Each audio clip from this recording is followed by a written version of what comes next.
Hi, welcome to this Open Security Summit session. We're going to have a nice panel discussion. Me and Abbas and others will chip in, and we're going to be talking about this rise of automotive attacks and the evolution and what we're seeing and some of the threats. So it should be an interesting session. Abbas, over to you. Hey, thank you, Dinis. Good afternoon, everyone. Thanks for joining the finale of the Open Security Summit today. It's really hot in London today, and I think this is a hot topic as well. So I hope you enjoy the session today. So thanks all for joining. So I'm going to start with just introducing Dinis. If you want to introduce yourself, I mean, you are famous enough, but I mean. That's all right. I'm Yeah. scientist at Glasswell and CISO Holdenbarrett. I've been doing security for a long time. Me and Abbas also work together, so we know ourselves quite well.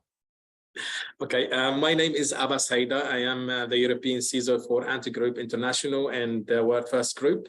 I've been in the cybersecurity, working in cybersecurity over the last couple of years, and I found it something really fascinating. I come from a technical background where I was working in IT for a couple of years.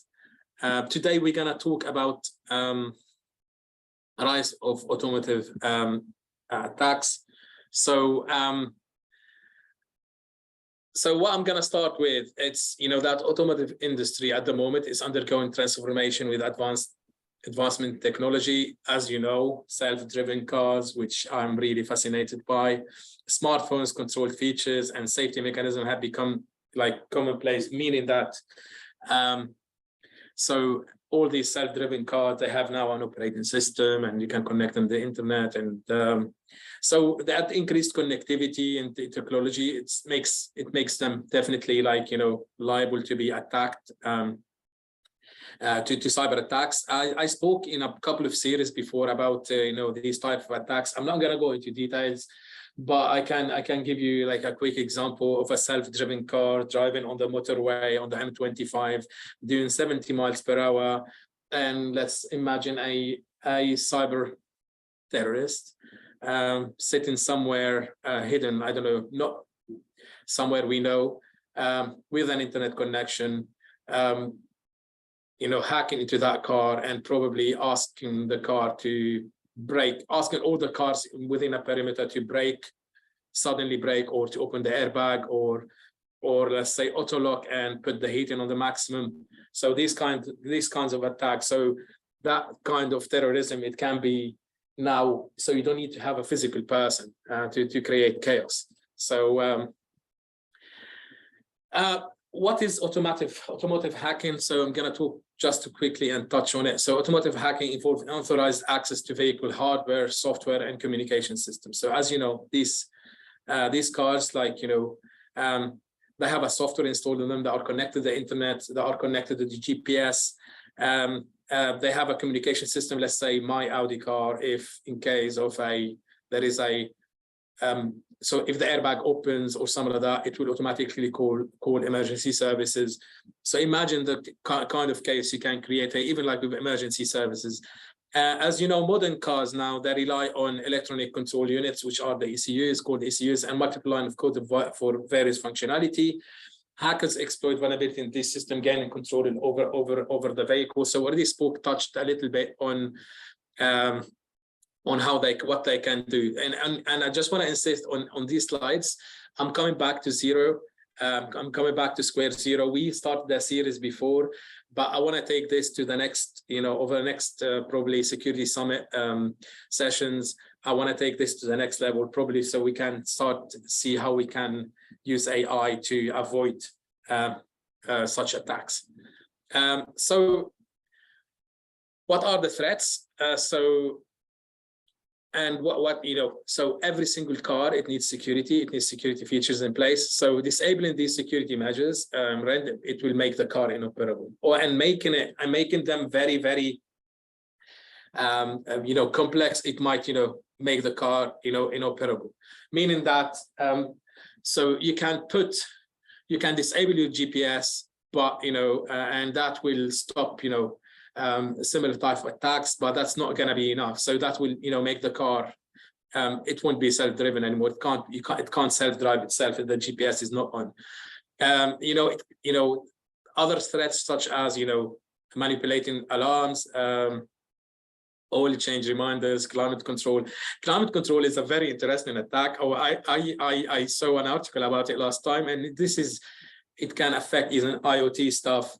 So imagine like you are in the car, it's you are in a self-driven car, the central lock is on, it's all controlled by the car. You put the heat into maximum, it is boiling outside as well. That can kill someone. Taking control of key fobs to manipulate door locks and ignition. I think we've seen a couple of articles about this one, and incidents where cars were stolen. So gaining control over throttle and brakes, causing sudden acceleration or shutdown. I touched on this earlier on this slide. So imagine you are on the M25 and doing 70 miles per hour, which is almost 120 kilometers per hour, and you ask the car to automatically just shut down suddenly, or brake suddenly. Just imagine the kind of chaos on a busy motorway can cause data theft, including password, driving records, and financial information, because these cars now you can put a lot of information on them.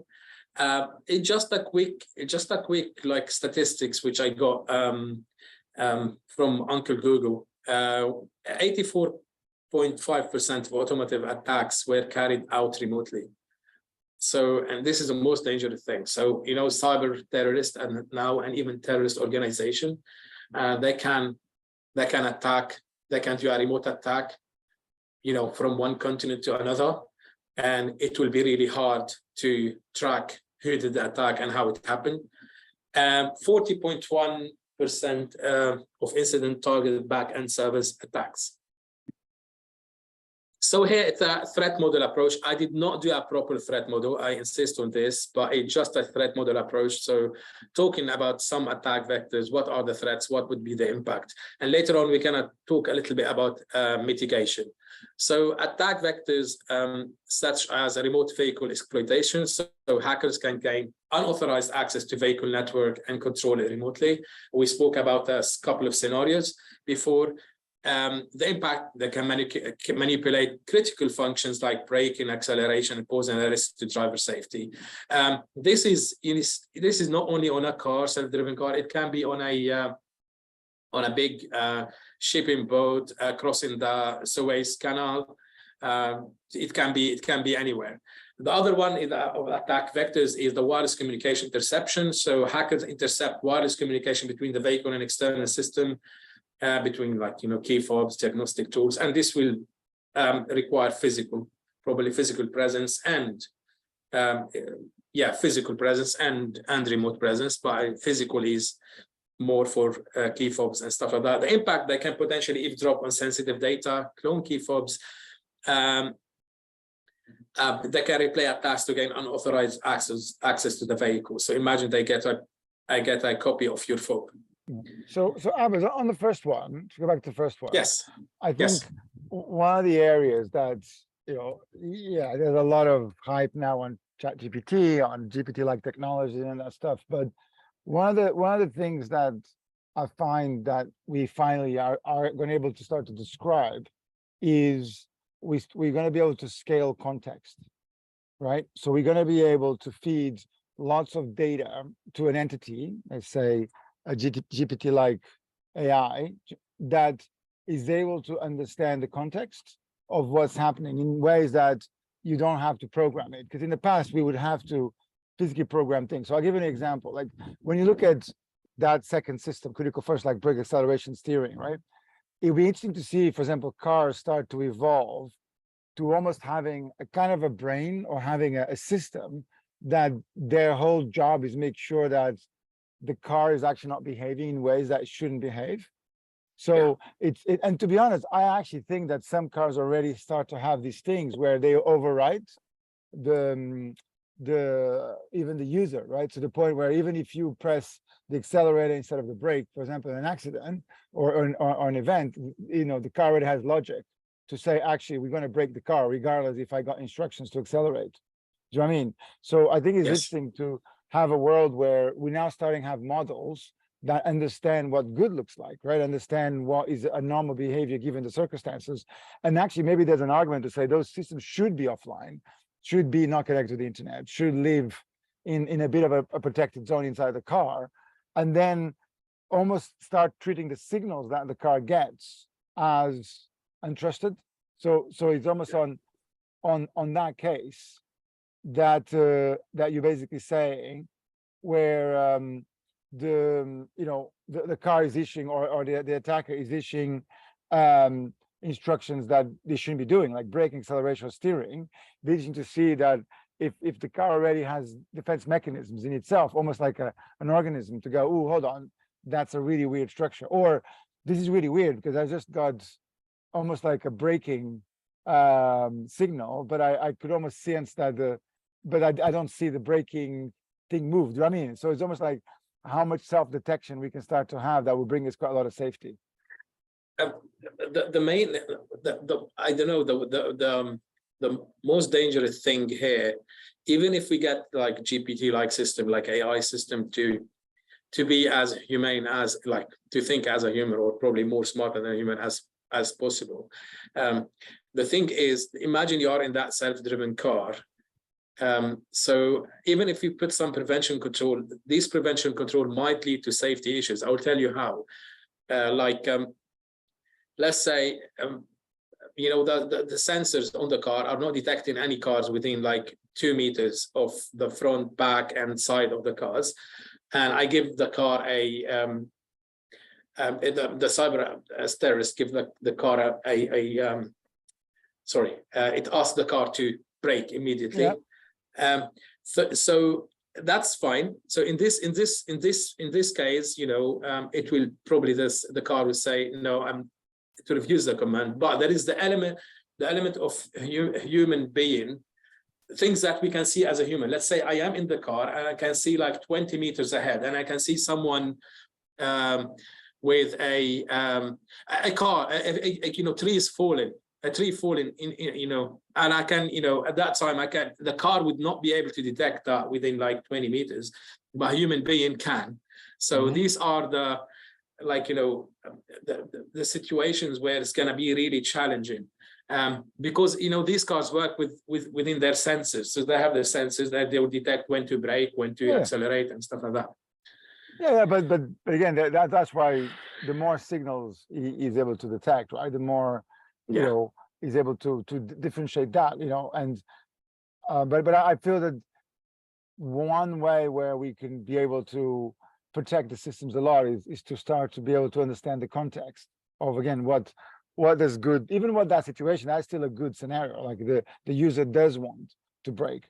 But remember that the more signals you have in the car, the more you can correlate that. So for example, like the way the person will be holding the brake, the way the brake, actually the fact that you might have a signal of literally the brake moving itself, right? Like there could be other ways that AI, it doesn't mean there's only one place that sends the brake information.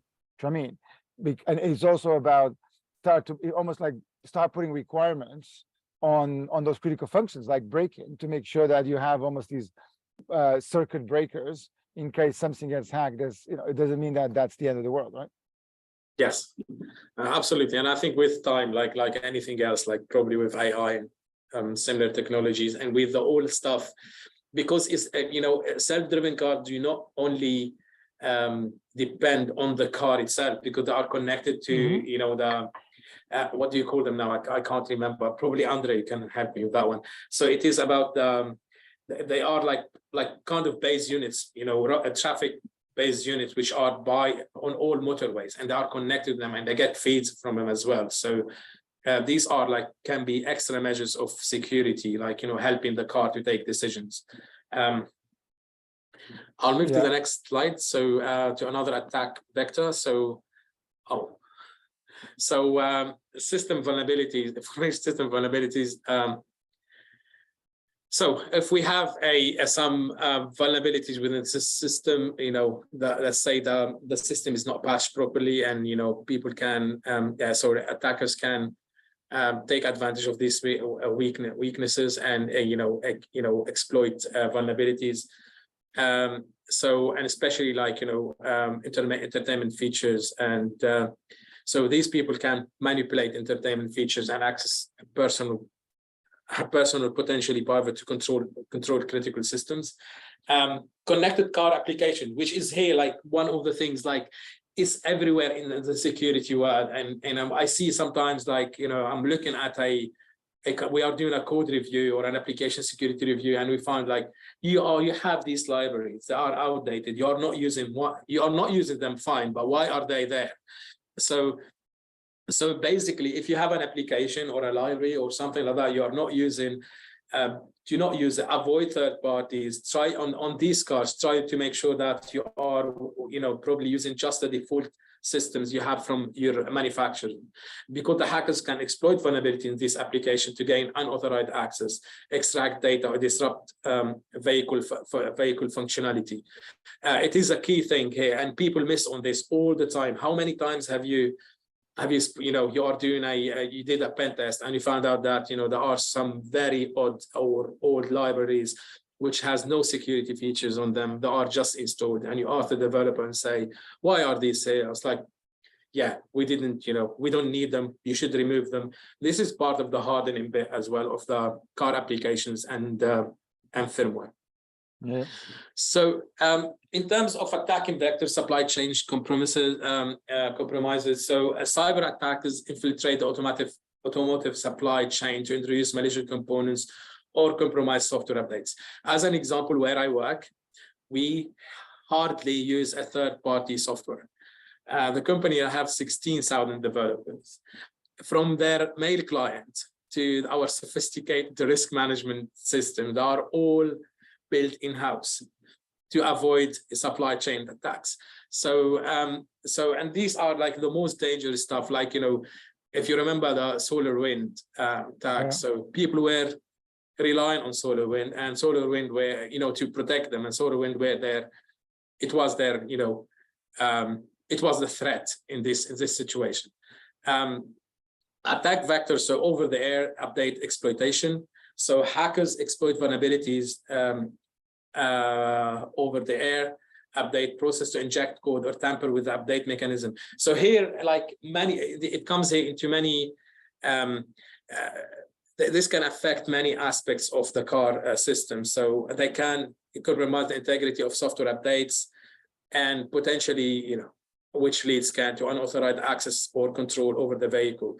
One other thing that we discussed on one of the sessions before, that if they can control the traffic, so there is an application such Google Maps, or so it gives you have every single car running there. It is a it's a source of information for other cars to tell you about the traffic. So imagine in such a case where you can inject like fake information. What kind of chaos can that? And then you initiate. So if you say there is too much traffic on this road, take next road, and on the next road you start a terrorist attack or whatever. So these kind of things. I just want. Yeah. So this is what I meant by over the air attacks. Which is interesting, because there's still not a lot of companies who do that, right? There's still. Yeah, I mean, I'm worried about probably it because over the air update, isn't it? Yeah, when I was preparing the slides, I felt like I am in one of Tom Cruise's movies, and I'm just creating scenarios. But these are like, imagine very powerful influencing politicians. They can be subject to terrorist attacks, and if any attack is possible with the if you have the money. So imagine what you can do in such a scenario, and I'm pretty sure that. Yeah. No, but that's right. Like, the more it's interesting, because one thing is your laptop being over the air compromised. Another thing is a freaking 2 to 5 ton movable machine that suddenly can be controlled remotely. It's a very different ballgame. Okay. Sorry. So let's talk about mitigations. So as I promised, so in the very first revival of the series on automotive systems, autonomous systems. So we went basic. So I'm just going to talk about a couple of mitigation we can put in place to make sure that we are protecting our automotive system. So keep software up to date. This is patching. So regularly check and update the vehicle software to mitigate vulnerabilities. This is something just basic. Well, I've been, I know that I've seen a friend of mine using VPN for internet access on his car, but he was using it for other purposes. But VPN can be one of the solutions. So it will be much harder for attackers to get into your system. Limit GPS usage, and I know here that it's a tricky one, because one of the best things about autonomous system and automotive systems is that, as an example, the GPS feature, because it will allow you to move from one place to another, and the car will take a decision on which route to choose, and it will make your life much easier. And I think I went a bit over limit here. So I overthink this a little bit, but I mean, disable GPS when you don't need it to prevent GPS spoofing attacks. Well, implement a firewall, I don't know what you're going to call it there, but a firewall to block malicious code and data packet, protecting the vehicle's internal network. I might be I don't want to complicate things here, but I mean, it can be just a very simple firewall. We can allow allow list and stuff like that. But surely, okay, I'm gonna look at all these cars, but surely they all now have firewalls internally, right? I don't know. I want to buy a Tesla next year, so probably next year I will never tell. But I'm pretty sure they do. They have firewalls. Most of the problems with in the automotive industry, what I found out from research, that these big companies, I don't know if Andre agrees with me, because he has some knowledge on this, that these big companies, let's say like Mercedes, like Ford, they don't they outsource their security department because it's an overhead for them and it's too much work, and they can outsource it somewhere else, and it can be cheaper to deal with security features on the car. Talking cybersecurity features of the car. So this is one of the challenges which are there in the industry. So probably they need to invest in bigger security teams, and probably now use AI to be able to deal with attacks. One other recommendation is to use manufacturer endorsed software only. So try as much as you can. Well, let's say if you don't want to use only, let's say the OS provided, the software provided by Mercedes, but at least if you want to add an application on that OS, you have at least add a safe application. Make sure you are a trusted application that you are patching all the time. You're installing patches all the time. And again, so I think I would treat your car network as a zero trust network. Everyone needs to be authenticated. Everyone needs to everything needs to be authorized. So password protection, set up password protected accounts, so do not use guest accounts. Okay, this one is a repetition. Do we have standards? Again, I haven't looked in this, but is there the same way that we have Cyber Essentials and we have others, PCIs and stuff? Is there anything for cars? Yeah, there is for cars, but I don't really know what it is called, to be honest, the exact name. I can drop that probably into the chat later on. That's really the way to do it, right? Where but I'll say cybersecurity, right? Okay, there's cars for normal ones, but they're they enforce all those standards. Yeah, I mean, okay, cybersecurity for OEMs, it'd be interesting to see. Oh yeah, there's an ISO, right? Look, this ISO standard for cybersecurity in automobile. Yeah. There's a couple of them even on the ISO side. Yes, there's a couple of them even on the ISO side.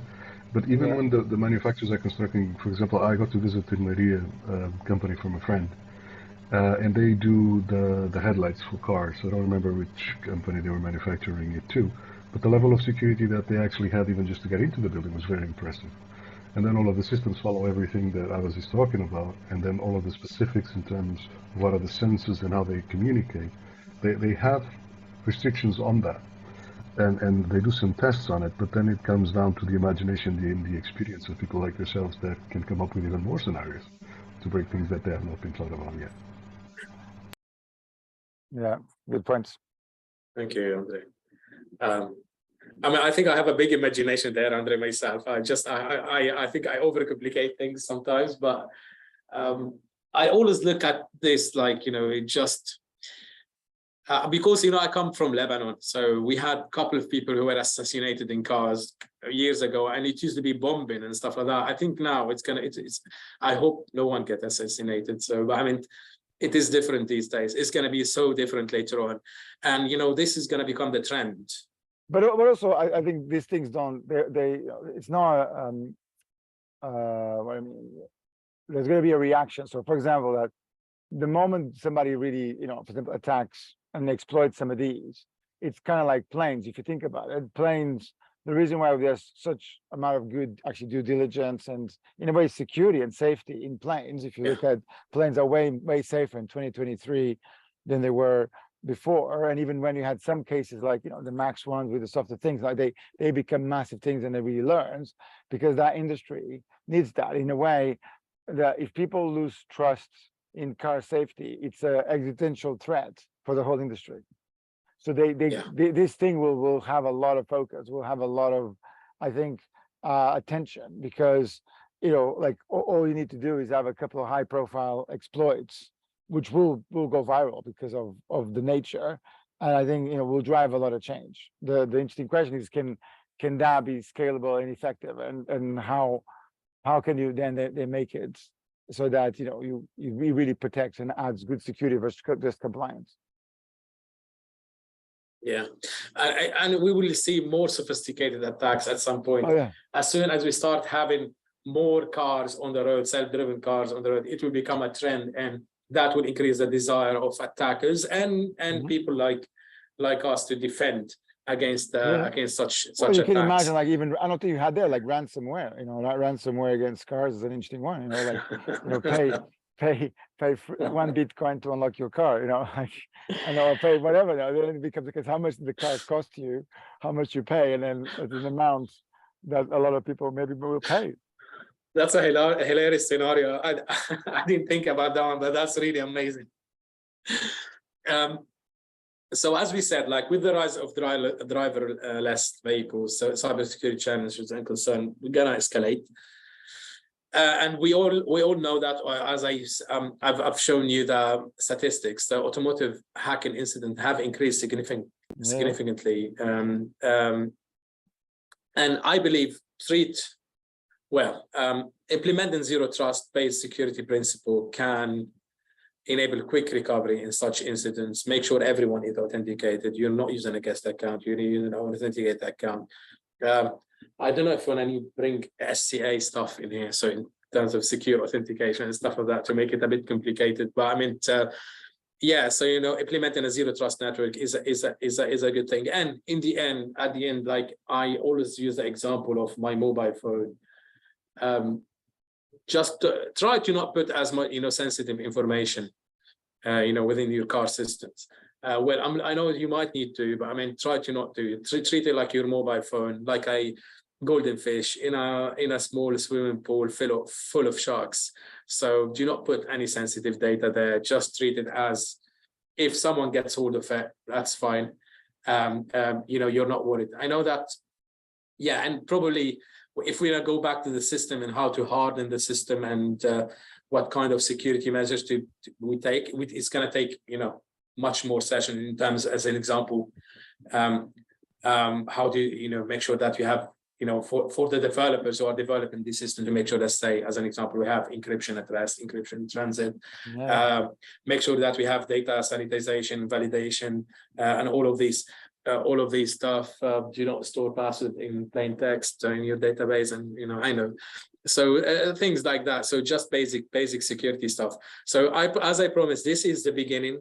We're gonna start we're gonna go next time to talk a little bit about AI and probably how we can use AI. I don't know if we can do some simulation, and we can do a more complicated session, but I just want to bring this alive because we haven't spoken about this for a long time.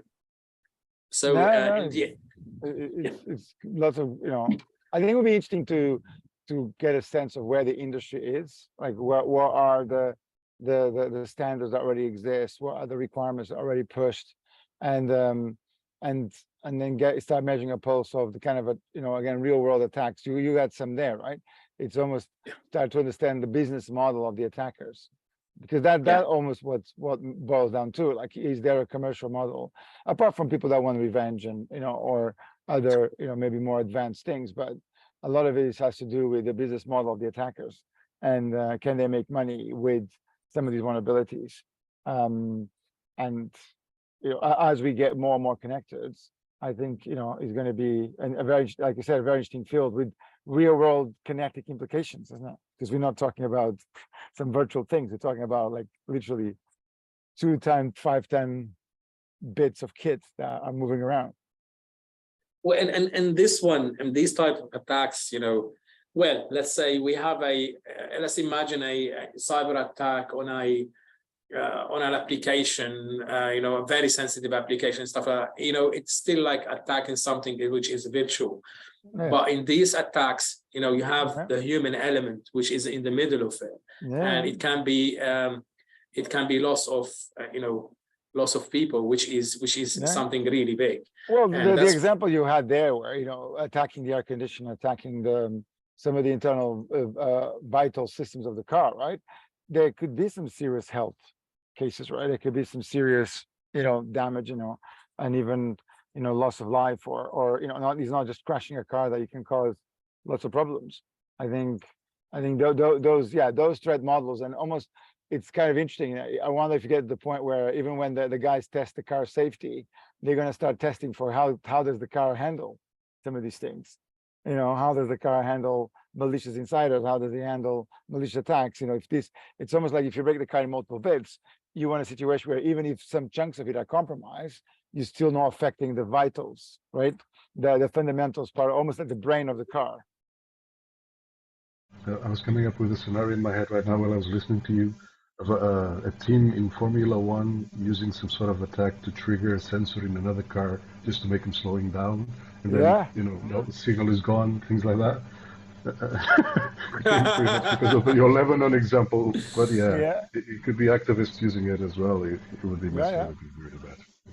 Oh, look, you can brick a city, right? If you think about it, literally with cars, you can cause a huge amount of damage. And it could actually be that cars will drive a lot of innovation and a lot of security, because it's one of those where the side effects are so visible and so impactful that certainly you have a lot of good regulation, a lot of good standards, good visibility, and you actually force the manufacturer to do the right thing. And the manufacturer will then have a commercial interest to do the right thing, because or else they can't sell. Yeah, there's a lot of problem with legislation as well, and trying to get all the countries to agree, and then the radio spectrum frequencies of how things are going to communicate and how to import it from the place together. Yeah, only if there was a nice block with all the countries together that they can come and negotiate and agree on standards and push them all, and every country would then enforce those standards. Well, the ISOs are there, but not for everything. If they follow or not, then they have to pass it to national legislation and stuff as well. It will take a bit. I haven't looked at this in 7 years.